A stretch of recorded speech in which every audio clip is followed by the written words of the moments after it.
At least since the 90s, the magnificent Mors Kochanski mostly used knives made in Mora Sweden. Most of these were low-cost, plastic-handled knives made by manufacturers like KJ Eriksson and Frost. One of the most famous models is probably the KJ Eriksson Model 511. In the own words of Mors, the knife is the balance point for survival in the bush. Without it, you have to stay on the move.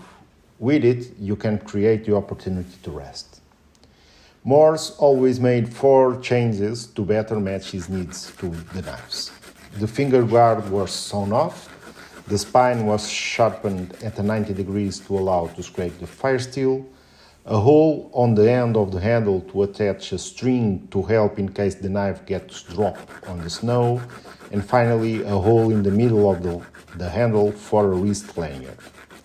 In this video I will try to replicate this knife using the same model and to show off what is the knife used for almost 30 years. Enjoy!